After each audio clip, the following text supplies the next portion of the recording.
Hello, viewers out there. Once again, you're welcome to Sports Orbit, reaching from Leadership TV.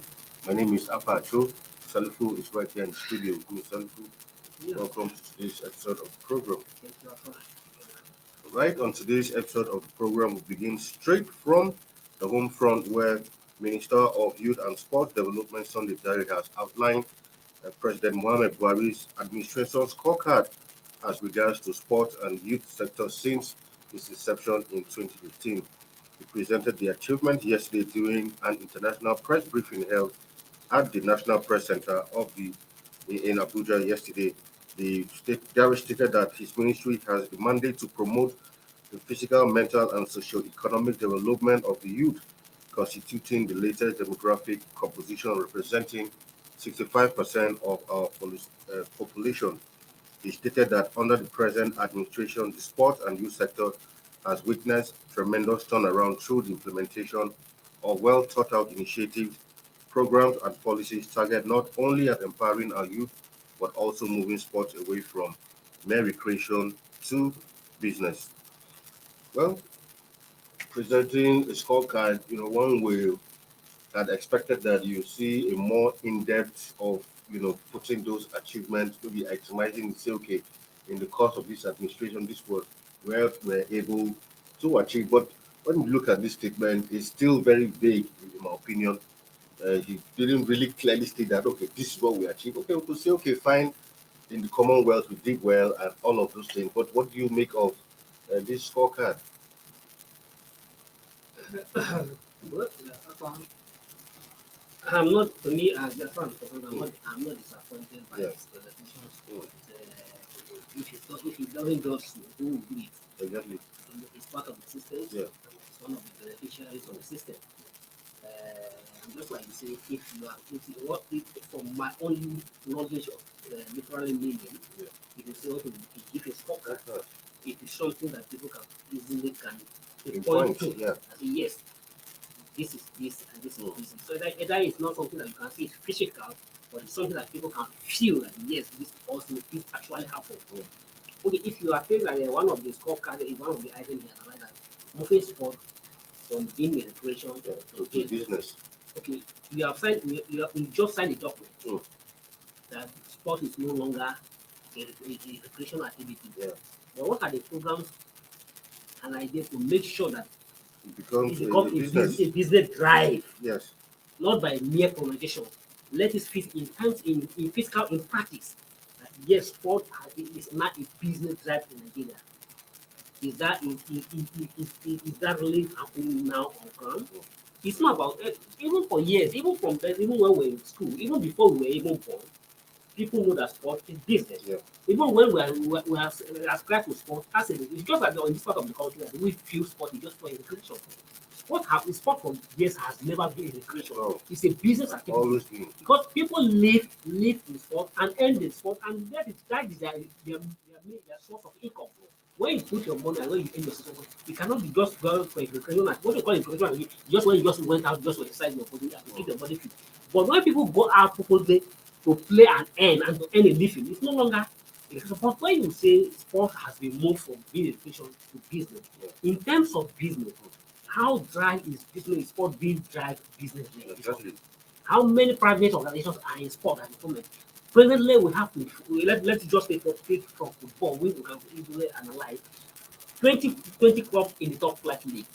All the 20 clubs in the top flight league, except MFF, who are not yet relegated, and Remo Star.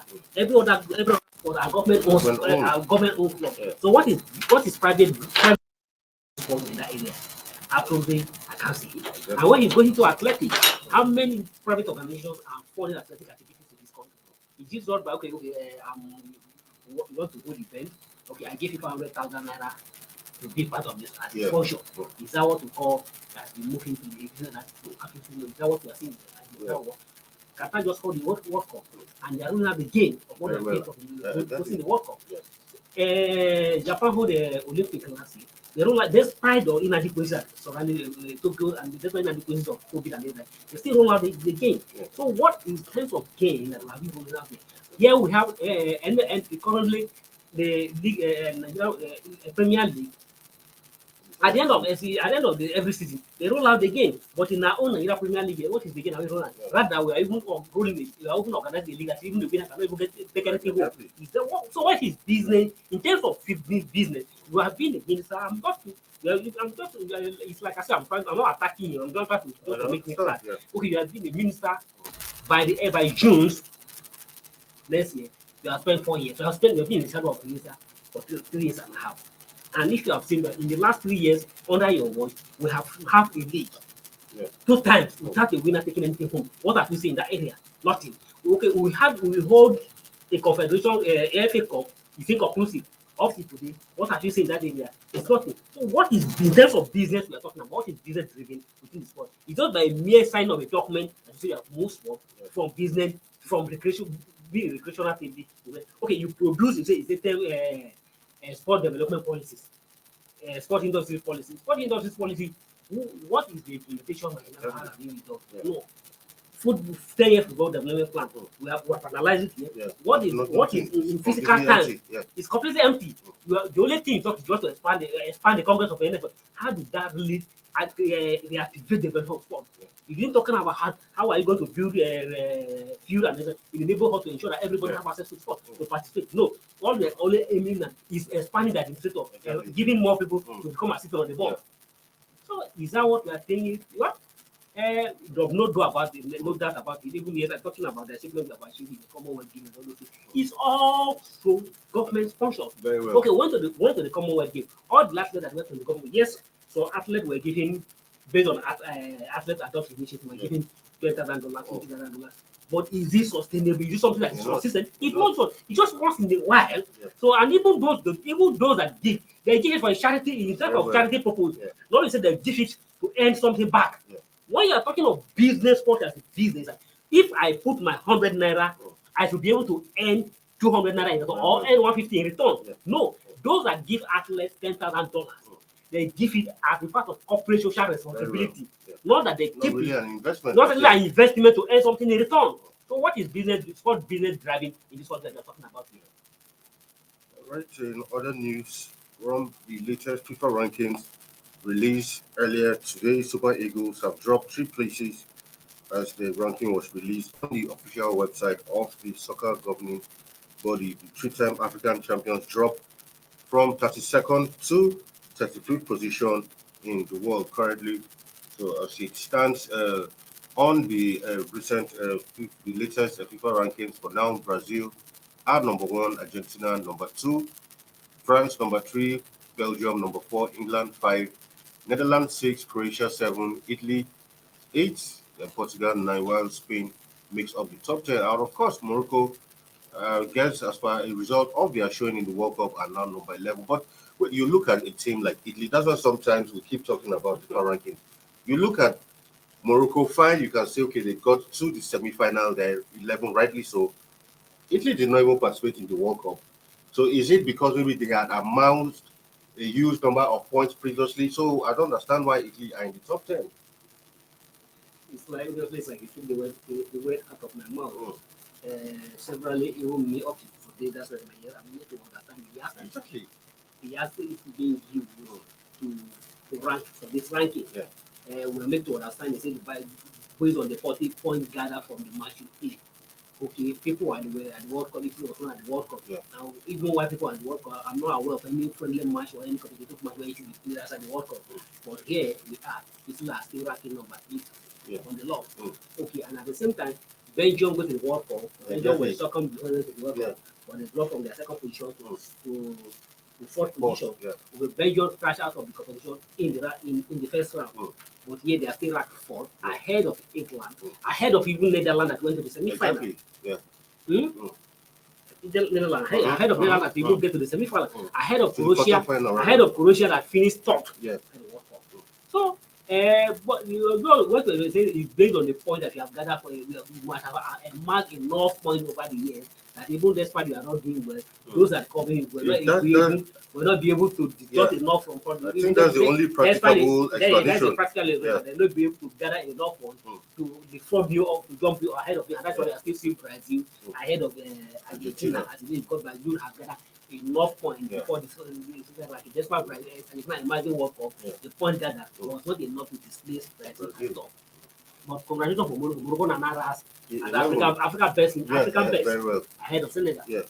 Well, I think that and for Nigeria, honestly, I'm not disappointed. No, at all. Dropping three places. I'm even surprised that they only dropped three places. Yes. If not, Senegal even dropped to something. Absolutely. There's nothing to write home about Nigerian team. We didn't win to the World Cup. Even the last two friendly matches we didn't top 5 friendly matches. We didn't win any. So where are we getting the point? I mean, most of this surprise that are still racking between among the top among the top two. Yeah. Right. Moving on. In the last couple of days since the World Cup ended, a lot of Nigerians have come out to say Nigeria would have, done well at the World Cup. But for Samson Siasia, he has a completely different view, and which I completely agree with him. He said, as long as he's concerned, Nigeria would have been disgraced in the World Cup in Qatar. He said we would have. I mean, he dismissed talks that the Eagles would have done well. According to he said, we would have been embarrassed out of the World Cup with shocking scorelines. The Super Eagles have no business going to the World Cup, and losing out to the Ghana team we played against is enough proof. I mean, says it all. For me, that has always been my point. If in a two-legged affair you couldn't defeat a Ghana team who was not even firing on all cylinders, it was so good at that time. Good at that time. Then because simply Morocco, did the unthinkable, then every Nigerian has called to say, "Oh, Nigeria would have done this." And the other day, I even told a colleague some time ago, I said, "Look, this would have been our worst World Cup performance." And here, as I saying the same thing, I really believe because is it Pesero who would have led us to the World Cup, or which of the coaches, Eguavon or who? It would have been shocking. And that is why she don't have friends. Exactly. And I always seem to keep it up because you don't. A lot of people don't like his face. It's not because of he's not fine. He's not a handsome man, but it's like he's looking at the eyes and telling the truth, the obvious and the naked truth. Yeah. But until we begin to tell ourselves the truth, we will not move anywhere. But when we keep on policing on the surface, say that we are this, when we are obviously black, we are pretending that we are yellow. Yeah. You should tell yourself and looking at yourself that no, I'm a black. But when you are black and you are deceiving yourself that no, I have a fair skin, you are deceiving yourself. Wow, we are all as a nation, we are all adult people who come today, Nigeria would have done better. Exactly. On what on what perimeter are you putting on ground that you feel that Nigeria would have done better? Well. Okay, looking at the Nigeria players, yes, we have individual talent, but putting them side by side and look at them obviously from our defense line, is it too sort of Ekron or Value or Labo logo that have taken us to the semi-final of what? Or what are you talking about? Exactly. Okay, just like you say, if I just like share currency. Ghana, a one leg affair. You went to Ghana, you draw, you come home with it, you go there, play goalless, but they come here, you play one draw, and you get out of the competition. Exactly. At that time, Ghana were the ones scaring about you. Exactly. That they feel even before the demoralization for the Ghana, was for Nigeria to grab big Ghana. More than 5 if you are a serious team, if you are a team who know how to play. Because before that, Ghana felt that they have nothing. So then they were say, if it is the Ghana has an option, say, don't play this qualifier, that you will be embarrassed. Exactly. Ghana would have easily opted out, okay, let Nigeria go. Because they felt at that time that they don't have anything to even play against Nigeria. But because in order to go far against the FIFA rule, they went to play. And at the end of this, God have a smile on their faces. Yeah. If not, Ghana was not good enough. At all. Ghana at that time was even afraid to play Caterpillar. Because based on their performance after. But and the way you perform, but the opportunity that we came here, we couldn't even play anything. And we now feel that we could have gone to the World Cup and perform miracles. How can it happen? Okay, 2 friendly matches you played before that, it was the same player you used to play those friendly, and you have seen the World Cup. You played Ecuador. Ecuador beat you 2-0. You play Portugal. Portugal give you 4-0, and Portugal come out to confess that Nigeria could not give them the real taste. At all. Like Nigeria was not the good taste that they wanted to have for the World Cup. So what are we talking about? We are just deceiving ourselves. And that is the obvious thing. Enough until we begin to tell ourselves the truth that this is where we are, and this is our level, and we need to move from this level to from point A we are to point B. But when we see that no, we could have gone far ahead. Obviously, that means we are not ready to plan. We are not ready to work hard. We'll go on a quick break, and when we come back, Sport Orbit continues. Don't go nowhere.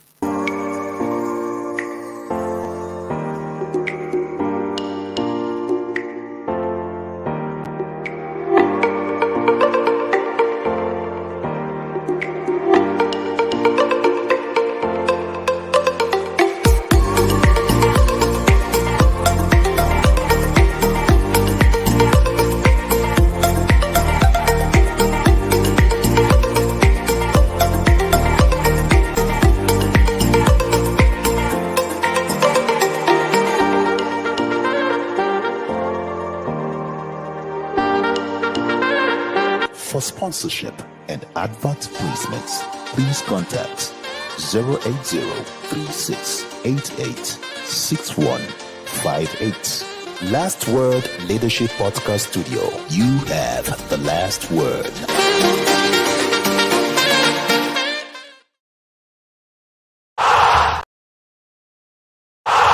Sports Orbit. We make the world go round. Welcome back from that break.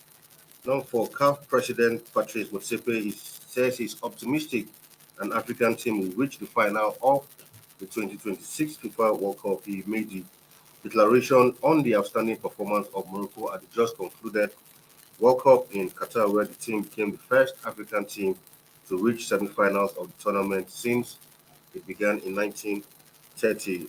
While addressing newsmen in Johannesburg, he stated that there are 10 African nations that can compete at the highest level and even win the World Cup. He said Morocco opened the door by reaching the semi-finals this month, and I'm confident an African nation will go further at the next World Cup. The main objective of CAF is for an African nation to win the World Cup, and that goal is within reach. We should be proud of what Cameroon and Tunisia achieved. These are other African countries must learn from Morocco, said the CAF president. So once again, another sharing of optimism, this time by the CAF president as regards the 2026. Yes, I agree with Patrick. Yes, that one is to some understand. You understand? Yeah, exactly. Yes, that they have to, based on what Morocco have achieved. There's every hope, every likely chance that yes, Morocco is just like unfortunate that they made the France, even the France they made in the semi-final. The game was almost 50-50, and anybody can have won. Just like France and Malaysia, they also have a chance of being champion. So it was almost 50-50 from France experience and France gets away with the victory. So with that, you give a confidence. Before now, nobody give Morocco a chance at that level. So you give a confidence that yes, one day African team will shock the world and the nation. But this is trying to begin preparation. So I agree. African team will shock the world one day and the nation. It's not particularly, we say Africa. Africa, yeah. It can be anywhere of Africa. Just like you say, there are 10 African countries who can compete at the highest. Yeah. I agree with you. But not like the way Nigeria has said that we could, if we were there, exactly. we would have given it. No. Completely. Anyway, to another story where Argentine captain Lionel Messi has insisted that the country's victory at the World Cup will be dedicated to late Diego Maradona. Reacting to Argentina's victory during the team's bus parade of the trophy, he noted that the 2022 World Cup belongs to Maradona. He said that the World Cup is Diego's, who supported the team from heaven. From Brandoli to the World Cup in Qatar, almost 30 years passed. There were nearly 3 decades in which the ball gave me a lot of joy and also some sadness. I always had a dream of being a world champion. I didn't want to stop trying, even though that might never happen, he said on his Instagram page. He said this cup that we won is also for those who did not achieve it in the previous World Cup that we played, like in 2014 in Brazil, where everyone deserved it because of how they fought until the very final, worked hard and wanted it as much as I did, and we deserved it even in that final. I mean, nice words coming from Messi, dedicating it not just to Maradona, but to solid crop of Argentine players over the years who have tried to ensure Argentina won a third World Cup, but always failed. But you cannot excuse the performances of those people leading up to this point. Yeah, they're very humble and modest ones. Yeah. But even me, I've said that I felt when other players like Sanjo Aguero, Exactly. the best, Mascherano. Exactly. Jabeletas, So many of them. several of them. Yeah. Di Maria is lucky that he was still part of this Exactly. team. Yes. Several of them who have played away along the way, but unfortunately, they have also worked hard. Yeah. Get closer, but they were not having opportunity to put the medal. But here, new generations along with Messi now achieve unthinkable what people have done unthinkable. And it's good that Messi recognize all the sacrifice and all the effort that all these players have played along. So it is the glory is not for those who play at the moment. Yeah. The glory is for all Argentina players who put in the effort. And another sharing of people is that it was Maradona that pray for them from heaven. Mm. Yes, to some extent, I also agree with him. Mm. Maybe the Maradona have also feel that since I lifted the trophy, Yes. my country has never lifted it. Exactly. He tried to, he was a coach in 2010. Yeah. He tried every World Cup, he has thrown them to the venue. Very well. People actually say, no, let me die, let me go and talk from God. And he died, and then he played from the heaven, and then Yeah. God answered their prayer. Yeah. All right, to some bit of transfer news where Real Madrid are ready to launch a bid for Croatia World Cup stars Capito. La Liga giants Madrid are set to launch a bid for the star following his impressive display at the World Cup. The defender won the bronze medal with the Croatian team and was one of the highly rated defenders at the World Cup. Reports say that the La Liga champions are looking to bolster their defensive options with the 20-year-old also have discussed signing for him while Capito has been a German outfit RB Leipzig since 2020.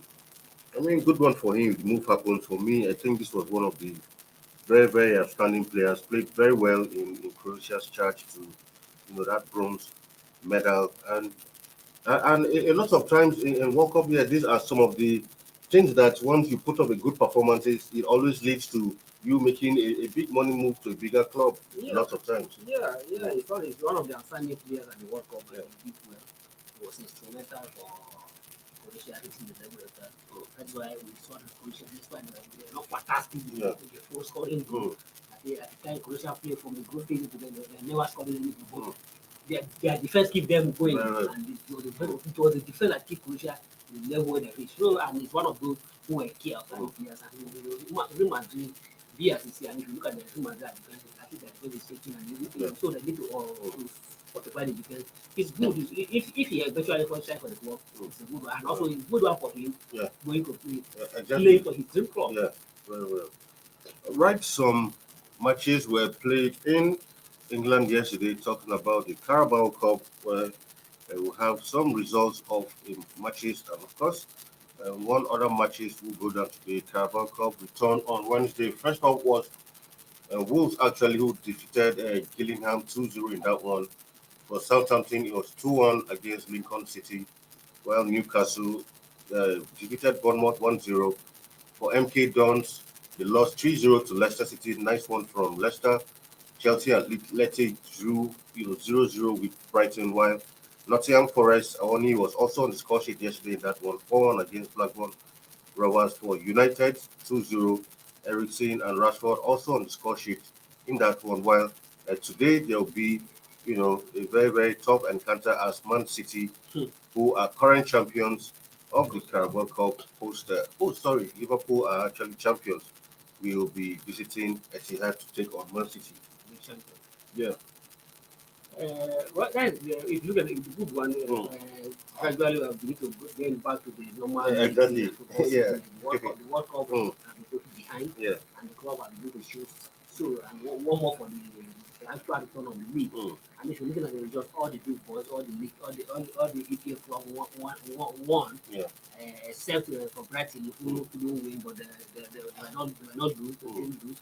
So, and just like you say, the ultimate one is tonight. Well, it's a Carabao Cup, but when it's Man City Liverpool, you can expect that it will be Exactly. I mean, interesting games we've seen. So tonight, Man City Liverpool will be keeping an eye. Well, for Liverpool, not too many of their players advanced to the latter stages of the World Cup, so they should have a full complement of the team. For Man City, the likes of Ederson, Alvarez, champion, will be unavailable in that one. Yeah, and yes, maybe Guardiola congratulated those players. Like good one. But I think despite having a player missing those players, Man City still have players to deal with Liverpool. The likes of the Blues, since back, and the likes of just like the one you are saying, Haaland, who has been quite not part of the World Cup, but watching on the World Cup now. It's time to show up. Yeah, remember, just like I saw a tweet from the Guardiola. They say the last time those guys meet Haaland and Salah, Salah carried it and he believed that Salah was still carrying it against Haaland. Remember when Haaland was for against Liverpool in the Championship Cup? So there with the eye, so they're going to face each other. We hope that Salah will also come to the party, just like what you want to say. Yeah, in fact, the other day we were just informal conversation with some friends, and they're saying they're surprised that, sometimes you see some great players play very well when it comes to club level, but sometimes maybe at a particular time, maybe your country is not being able to, you know, have some certain quality players who will take you forward, like the case of for Haaland and Salah, who you'd have expected that these are people who you want to see at the World Cup, which unfortunately were not. Of course, for Salah, it was Senegal once again who denied them. Yeah, exactly. But for Haaland, Norway didn't even make it at all. But for Salah, I think Salah has played in the World Cup before. Yeah. He still has an opportunity. Egypt, Egypt can qualify for World Cup. Yeah. But for Norway, it's always very difficult. Very difficult. For Norway to play, and said like Norway and several other players. But one day I strongly believe that one day Norway will bring that Egypt and qualify for the World Cup. No, it happens. The same thing happens for Wales. Exactly. Yeah, you know, by the World Cup. That's the point of Remember, making. Rangnick was despite Rangnick tried all his life inside the World Cup. We couldn't, but here in the new generation of the that's what I'm trying to do. Sometimes a golden generation springs up and the new generation of Wales have begun to qualify. Even Rangnick couldn't even play in the Euro competition because even Belgium, I remember a time Belgium was out of playing for the World Cup for quite a long period of time. Yes. Even from the Euros, but all of a sudden the new generation of players spring up. So I think for Haaland. And we play that should happen during the Haaland. Exactly. He actually deserves to show his skill at the World Cup. I mean, that's the highlight because when you are talking about players, what to tell you is has he played at the World Cup? Has he played at the Euro? So these are the competitions that actually set you apart from. And for players, it's always it hurts a lot of players when you are at the up there. Yes, and you can't partake in this kind of the World Cup. I remember during the eras of the George Way from Liberia couldn't qualify for the World Cup. He tried being a Ballon d'Or winner, people like World Player of the Year. He tried all his efforts to win. There was a certain time, 2002, where he wanted to qualify for World Cup by all means. And they have a play or the deciding game to play in Port Harcourt. And they match. Yeah, I remember. Also, he had a confrontation with Olise. I get out. Can you go and play at the World Cup? You are not. And that speech hurt him. Very well. Very well. You have called yourself a gift. Can you play at the World Cup? I think in the World Cup. Exactly. So it's an achievement being in the World Cup. Very well. It's not about saying go to the World Cup, you got the medal. Play at the World Cup is a big achievement. It's the dream of every player. And that is why it pains me when Nigerian players are not seen as nothing at stake. Yes. If you lose to qualify for the World Cup, it should pain you and you feel very deep inside you. Because play at the World Cup is a big achievement. Winning the medal is another achievement, it's a bonus. But being there among the best for presenting your country is a big achievement.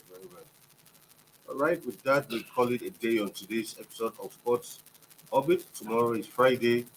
And of course, Christmas is around the corner. Tomorrow will bring you another interesting edition of the program. Selfie, thank you for being in studio once again today.